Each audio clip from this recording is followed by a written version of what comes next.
今日はお手元の最新レポート、構想期における企業戦略、技術革新及びグローバル市場動向に関する総合調査報告書についてじっくりお話を伺いたいと思います。卓球をやっている人なら、あの赤いダブルハピネスのロゴはなんだか背筋が伸びるような特別な存在ですよね。でも副題にあるメーカーやベテランが教えてくれない真実っていうのがすごく気になります。これは構想機を単なる用具メーカーではなく、中国の国家戦略と精密材料工学の結晶として解剖した極めて重要なドキュメントだよ。まずは全体を長官するサマリーから始めよう。構想機というブランドは1959年の創立以来、国家の威信を背負い、中国卓球の圧倒的覇権を技術面から支え続けてきた国的インフラなんだ。国的インフラ、一企業の枠を完全に超えちゃっているんですね。そう。DHS の運営方針として掲げられているイクイッピングチャンピオンズ、チャンピオンを装備するというミッション。これは単なるスローガンではなく、世界最強の中国ナショナルチーム CNT が勝つための兵器を供給することをどんな利益よりも最優先にするという実務的な命令なんだよ。今回の報告書の核心は、その勝利のための国費技術がいかに選別され、一般市場へと還元され、同時にグレードや価格という巧妙な手法で戦略的な価値を生み出しているかを白律の下にさらしている点にあるんだ。さらに、このレポートは単なる技術論にとどまらず、原材料の調達ルートから国家による独占的なライセンス構造まで多角的な視点で分析されているのが最大の特徴だよ。私たちがショップで見るラバーとトップ選手が使うラバー、同じ名前なのに値段が全然違う、その裏側を教えてくれるわけですね。その通り。本編ではレポートの全12章の構成に忠実に沿って、劇的な歴史から始まり、ナショナルチームとの共同開発、主力製品の物理学的解析、そして世界市場のサプライチェーンの残酷な実態まで圧倒的な密度で解明していくよ。卓球が職人の勘から精密工学へと進化した証人、それが構想機なんだ。まずはこの連接がどう始まったのか、その命名の瞬間から見ていこう。引き続き全体の総括ですが、レポートの後半部分、特に特注品と市販品を分ける選別基準や最近注目されている環境戦略についてもかなり踏み込んだ分析がされていますよね。そうだね。そこがこのレポートの現代における最大の価値だ。構想機の強さは実は製造技術そのもの以上に、その後の検品と選別というプロセスに集約されているんだ。1万枚に1枚という極限の精度を求めるナショナルチーム用から、標準的な交差を許容する一般市販品まで、同じ生産ラインから生まれた製品をいかにピラミッド型の価値構造に組み替えるか、この選別によるブランディングこそが DHS の収益構造の核なんだよ。同じ機械で作っているのに、その後のチェックで値段を数倍に変えちゃうわけですね。検品という作業自体が莫大な付加価値を生んでいるのがわかります。その通り。さらに2025年以降、彼らはサスティナビリティを経営の柱に据えたんだ。ITTF のプレスリリースでも絶賛された世界初のリサイクル素材ボール RS40 プラスの開発。これはオリンピックの公式標準を環境性能という新しい尺度からも独占し続けるための極めて高度なルールメイキング戦略なんだよ。単に環境にいいものを作るだけでなく、環境規制を他社への参入障壁に変えてしまう。これが DHS の真の恐ろしさだね。世界をリードし続けるために環境問題すらも競争の武器に変えてしまう、さすがの戦略性ですね。それから私たち一般ユーザーにとって切実なアリエクスプレスでの賢い買い方や関税の16,666円ルールといった実践的な知識が網羅されているのも、このレポートが信頼される理由だね。まさに学術的な分析とユーザーの利便性を融合させている。メーカーやベテランがこれまでの慣習であえて曖昧にしてきたグレードの正体や補助材による物理変化の秘密、それらを材料科学と経済学の視点で解き明かしていく。ケンジさんの論理的なガイドがあれば、どんなに深い闇の中でも真実までたどり着けそうです。それでは構想機の源流、あの2つの大きな喜びの物語から本格的に議論をスタートさせましょう。それでは本編第1章、企業概要と国家的使命の源流からです。構想機という名前そのものについて、その誕生の経緯がとにかくドラマチックですよね。そう。このエピソードこそが、構想機のブランドとしての絶対的な正当性を象徴しているんだよ。レポートにある通り、1959年に、当時の中国の最高指導者の一人である周恩来総理が直接命名したんだ。スポーツブランドの名前を一国の総理がつけるなんて、現代では考えられないことだろう。本当ですよね。それだけ当時の中国という国家にとって、卓球とこのメーカーが国のプライドそのものだったということですよね。1959年という年は、中華人民国のとって2つの大きな喜び、早期が重なった奇跡的な年だったんだ。一つは、建国10周年という記念すべき国家的祝祭。そしてもう一つが、ドイツのドルトムントで開催された第25回世界卓球選手権で、楊国団選手は中国の全スポーツ史上初めての世界チャンピオンに輝いたこと。この国家的快挙を永遠に記憶に刻むために、周恩来総理が高宗期と名付けたんだよ。まさに国家の誕生とスポーツの歴史的勝利が一体となって生まれた名前。ロゴの赤い色もその情熱を象徴しているみたいで素敵です。DHS の公式ブランドヒストリーによれば、創設当初の名称は上海卓球ボール工場だった。当時の目標は極めて明確で、輸入に頼っていた国際基準の用具を自国の力で自給自足し、中国の技術力を世界に知らしめることだったんだ。そしてわずか2年後の1961年、地元北京で開催された世界選手権に向けて、中国独自のボールとテーブルを完成させたことが、世界への鮮烈なデビュー戦となったんだよ。最初から勝利という運命を背負っていたわけですね。今でも選手たちにとって、この用具を使うことが国家の威信を預かっているという誇りの源泉になっているんでしょうね。第1章の続きですが、1961年、地元北京で開催された世界選手権。ここで中国独自の用具が世界デビューしたわけですね。そう、レポートによれば、北京大会で高宗期のボールとテーブルが中国製の用具として初めて国際大会の公式採用を勝ち取ったんだ。これは中国のスポーツ産業全体にとって単なる一大会の公認以上の歴史的な分岐点となった。それまでは欧州や日本のメーカーが主流だった卓球界に中国の技術が世界最高水準であることを実力で証明した瞬間だったんだよ。まだ発展途上だった時代にいきなり世界標準をクリアするなんて相当な研究と努力があったんでしょうね。まだ黎明期だったけれど精度へのこだわりはすまさじかった。その客観的な証明が1972年に訪れる国際卓球連盟 ITTF の用具委員会が行った世界中の主要メーカーを集めた極めて厳格な技術テストにおいて、高宗期の製品が性能総合第1位を獲得したのよ。世界1位、新興メーカーだったはずなのに、あっという間に頂点に上り詰めたんですね。そう、そこからなんと世界大会で18回連続で公認を受け続けるという他の追随を許さない圧倒的な信在の金字塔を打ち立てたんだ。1979年には中国の産業界における最高名誉である国家品質金賞をスポーツブランドとして初めて受賞している。すごい。レポートにある通り、この時期に徹底的に磨き上げられたボールの伸球度やテーブルの均一な反発という精密製造技術が、後の粘着ラバーという独自の科学的ノウハウのいずらとなっていくという流れがよくわかります。まさに歴史の積み重ねがね。世界が認めたという動くなデータがあったからこそ、今の高宗期のブランド力がある。私たちが手にしている用具の一つ一つに60年以上にわたる精度の歴史が刻まれている。そう思うと打球の一球一球の重みも変わってくる気がするね。次は第2章、企業運営方針と多価格戦略。特に技術センターの役割についてです。高宗期が他社と決定的に強みって、やっぱり世界最強の軍団がすぐ隣にいることですよね。その通り。レポートで究極の競争優位性として分析されているけれど、彼らの最大の武器は中国ナショナルチーム CNT という世界最高の人間試験場を実質的に自社の開発部門の一部として機能させていることにあるんだ。2002年に上海に設立された DHS スポーツ用品技術センターがその巨大な知能の司令塔なんだよ。馬龍選手やファン・シンドー選手といった天才たちが毎日試作段階のラバーやラケットを打ってくれるんですもんね。しかもそれは単なる打ち心地がいいといった感想にとどまらない。トップ選手が指先で感じるインパクト瞬間のわずかな回転のロスやバウンド後の数ミリの弾道の沈み、そうした天才的な暗黙知を技術センターが最新の物理センサー、赤外線トラッキング、さらにはハイスピードカメラを駆使して形式値、つまり物理データや数式へと即座に変換するんだ。レポートにはラバーの粘着性マトリックスやスポンジの動的反発弾性を最新の戦術に合わせて厳密に調整しているとありますね。そう、さらにこの技術センターは ITTF の用具基準策定においても主導的な役割を担っている。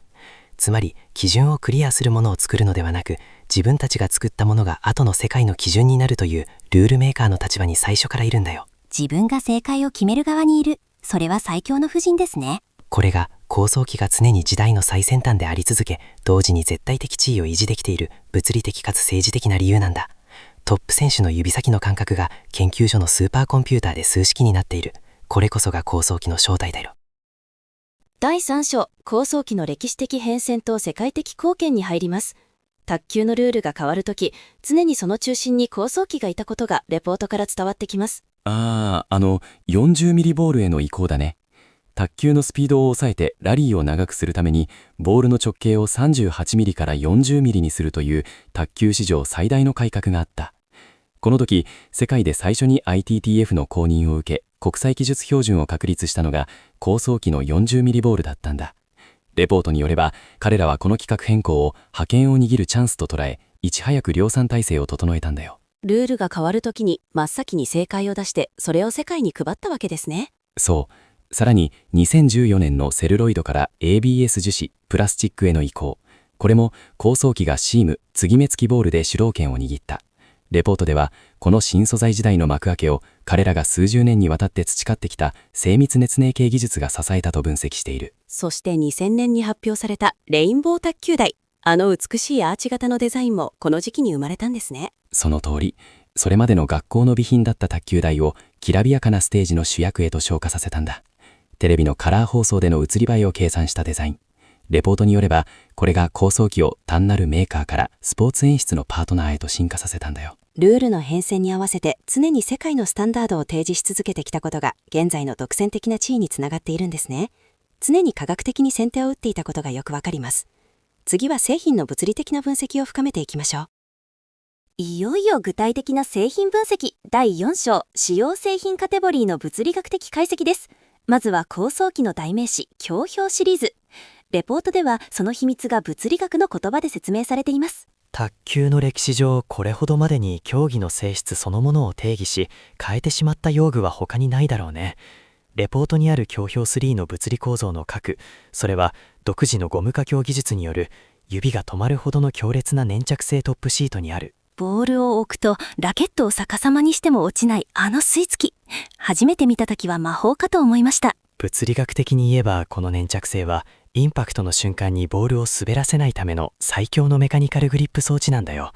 プラスチックボールは表面が滑りやすいけれど、強標のシートは表面の自由エネルギーを高く設定することで、ボールとの界面での結合を瞬間的に最大化させるんだ。だからボールを極限まで薄く捉えても摩擦が逃げないわけですね。その通り。その結果、バウンド後に相手のコートで急激に沈み込み、かつ加速する強標特有の弧線が生まれるんだ。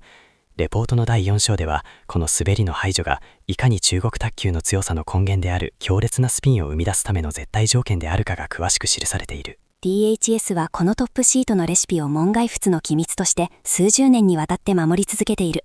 私たちが手にしているあのゴムには、実は一国家の命運を分けるような科学の粋が詰まっているんですね。まさに精密工学としての卓球だね。このシートこそが世界最強の選手たちが強標をフォア面から外すことができない物理的な理由なんだよ。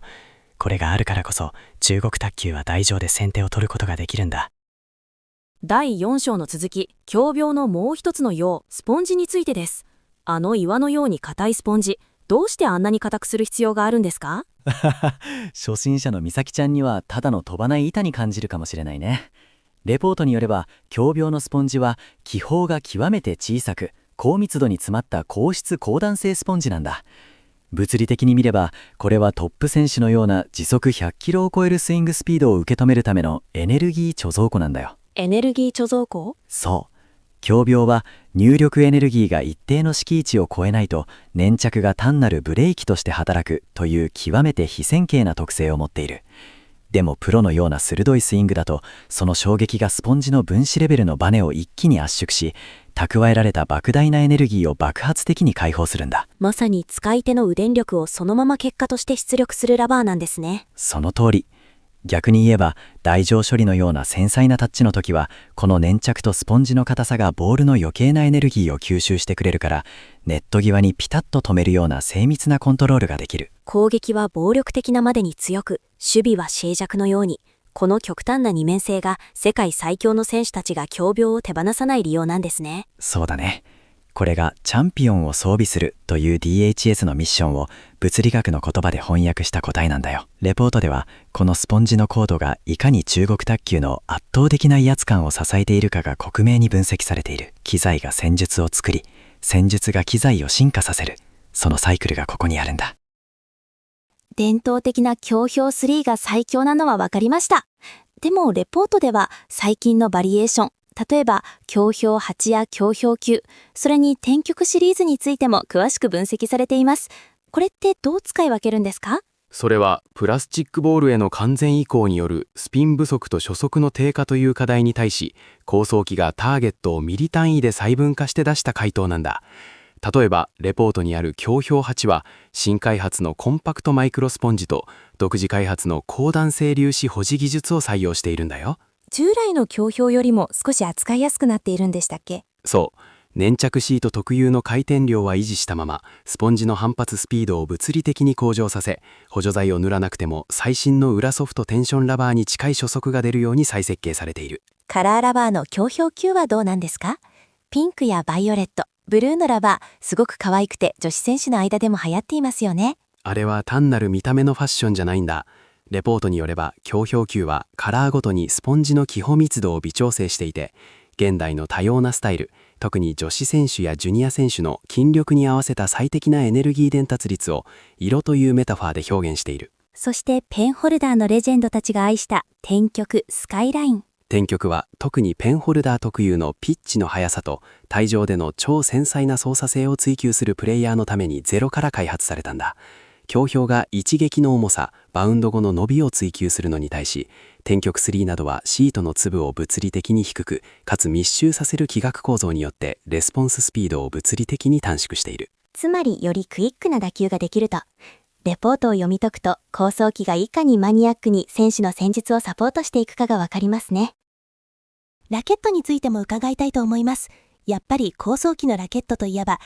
バリュー選手が愛用している強病論5が世界一の憧れですよね。現代のラケット構造におけるインナーカーボンのまさに生きた教科書といえる存在だね。芯材のすぐ隣にアリレートカーボンを配置するこの構造、レポートによればこれが中国卓球が掲げる体上での木材特有の繊細なコントロールと強打時にカーボンの爆発的な反発という本来なら相反する2つの物理要素を極めて高い次元で融合させた工学的な最適解なんだよ。だから今では世界のトップ選手の多くがこの構造を参考にしているんですね。でもマニアの間で市販のリュー5とは次元が違うと囁かれる W968 っていうのは一体何なんですか？美咲ちゃん、それは構想機の深淵に触れる質問だね。W968 は市販のリュー5と見た目こそ同じだが、ナショナルチーム供給専用の特注モデルに刻印されるシリアルコードなんだ。卓球専門店で中古の車が買えるような信じられない高値で取引されているのを見たことはないかい？あります。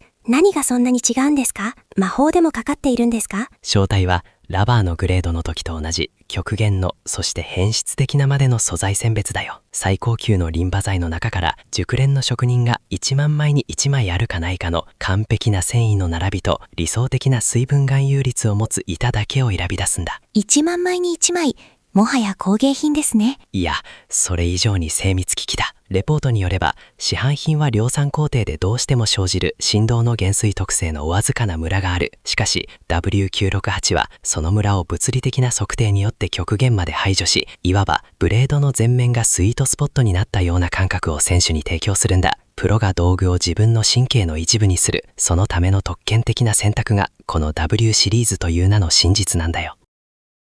バリュー選手の次を見合う選手たちのモデル、大月選手の9968や孫インシャ選手の S968 についてもレポートに記述がありました。構想引きのミッションは今次世代の王者のためにアップデートされている最中なんだ。大月モデルの9968は彼の超高速な両ハンドドライブを支えるために従来のリューゴよりもさらに芯材の反発係数を高め、構成を強化するように再設計されている。今の卓球のより速い打点での打ち合いに合わせた進化ですか？その通り。一方で孫インシャモデルの S968 は女子選手特有の高速ピッチと正確性をサポートするためにブレードの振動減衰率を 0.01% 単位で微調整して打球のフィードバックをよりクリアに手に伝える設計になっているんだよ。単によく飛ぶだけじゃなくて情報の精度を重視しているんですね。竜語という完成されたベースがありながら、選手一人一人の骨格、筋肉、戦術に合わせて物理特性を書き換えていく。一方で構想引きには安いシリーズもありますよね。代表格の PG シリーズが301シリーズだね。これらはナショナルチーム用モデルの設計思想を継承しつつ、選別基準を量産レベルに落とし、工法を簡略化することで1万円以下という驚異的な価格でインナーカーボンの真髄を提供しているんだ。レパートではこれを知的財産の民主化と呼んでいますね。構造を理解して PG や301を賢く選べば、ブランド料を払わずに構想引きの技術の本質をお得に味わえる、非常に合理的で戦略的なラインナップなんだ。第4章の締めくくりは、アーチ状の脚が特徴的なレインボー卓球台についてです。2000年のシドニーオリンピックで初登場して以来、卓球をきらびやかなステージの主役へと昇華させたデザインだね。レポートによれば、あれはカラーテレビでの映り映えおよびロゴの視認性を徹底的に計算して設計されたんだよ。最近のモデルは LED ライティングまで内蔵されているとか。 WTT 公認の最新台は、得点シーンや選手入場の際に会場の演出と同期した光のショーができる。さらに2025年の世界選手権ドーハ大会のマルーンテーブル、カタール国旗の色である新古新を採用し、フレームはシャンパンゴールド。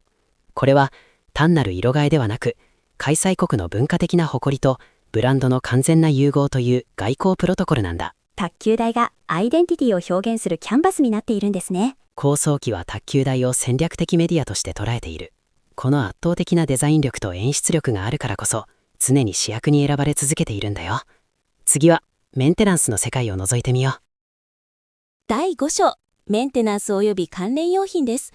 構想機のナンバー15水溶性接着剤はなぜこんなに人気なんですか？スピードグルー近視以降の接着剤戦国時代を制した傑作だね。最大の特徴は乾燥後に形成される純天然ラテックス膜の厚みと弾性率にあるんだよ。膜が厚いとラケットが重くなっちゃいそうですが。確かに重くはなるが、それ以上の物理的メリットがある。乾燥した弾力のある膜自体が目に見えない極薄スポンジのような役割を果たし、反発力を物理的にブーストしてくれるんだよ。しかも貼り直す時にはつるんときれいに剥がせる。無理やり剥がしてラケットの表面が毛羽立つのは嫌ですもんね。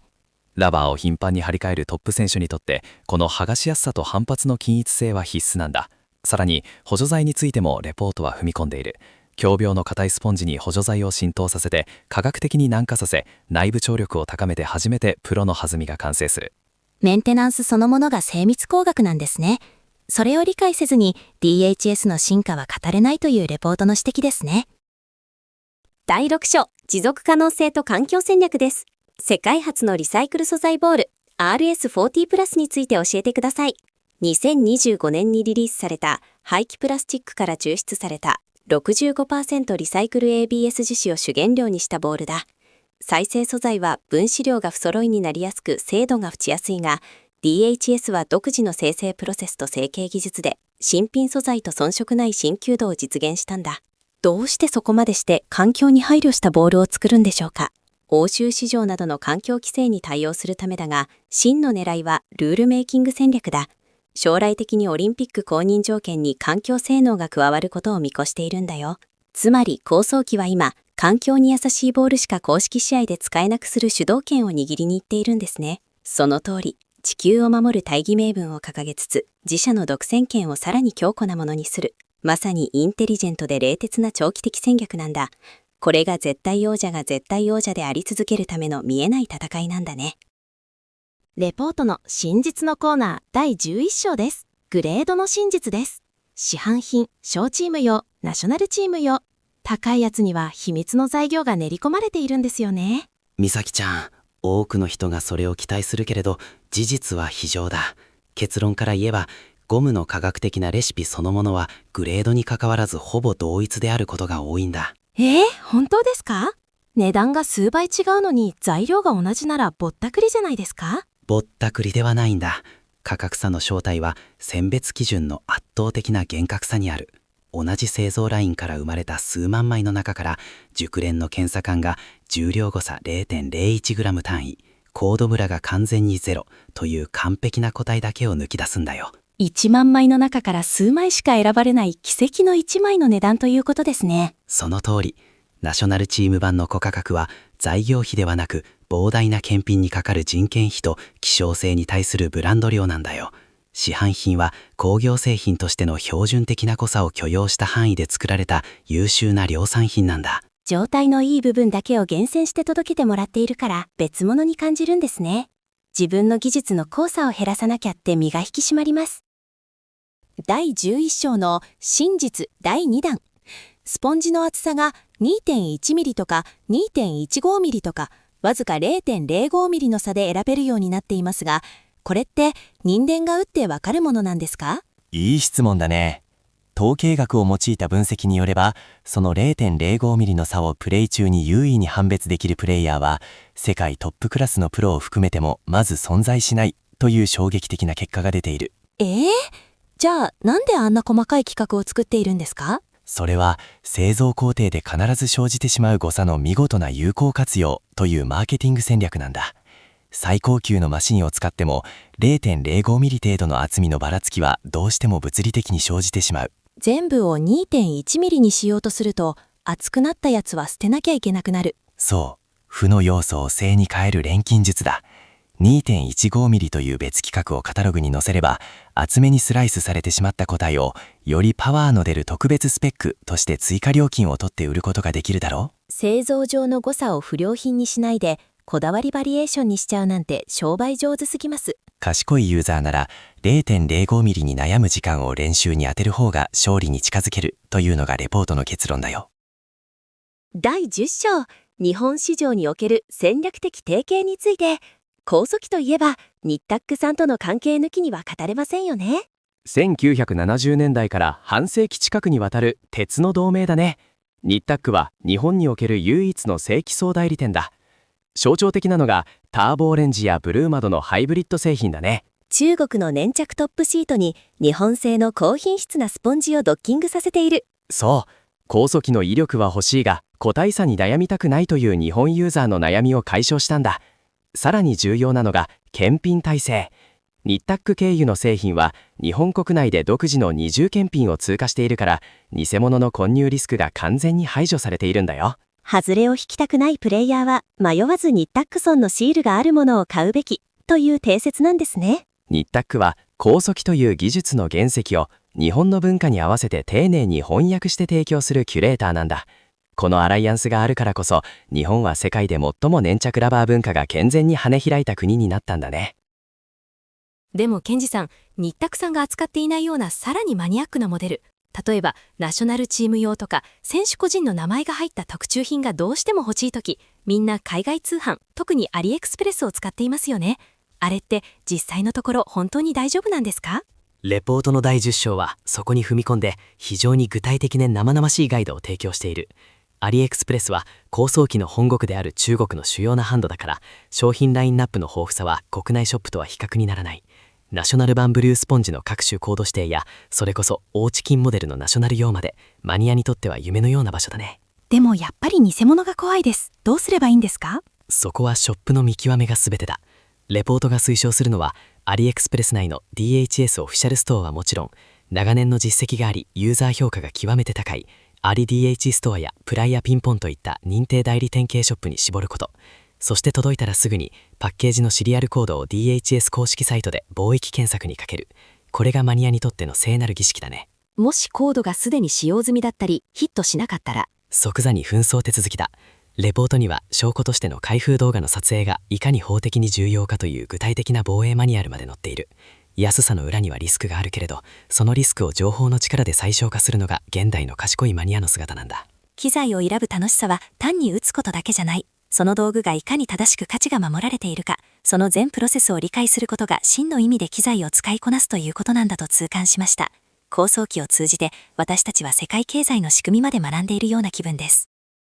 関税の 16,666 円ルールという言葉もありました。どういう仕組みなんですか？個人輸入の合計課税価格が 16,666 円以下であれば、関税と消費税が全額免税されるんだよ。ラケット1本とラバー数枚をうまく組み合わせて、この範囲に収めれば、現地価格に近い値段で至高の機材を手に入れることができる。賢く買えば圧倒的に安くマニアックなものが手に入るんですね。ただし注意が必要だ。2026年内にはこの免税枠の算出方法自体が変更される予定がある。だから最新のルールを把握しておくリテラシーが求められるんだ。道具を選ぶことは法律や経済を選ぶことでもある。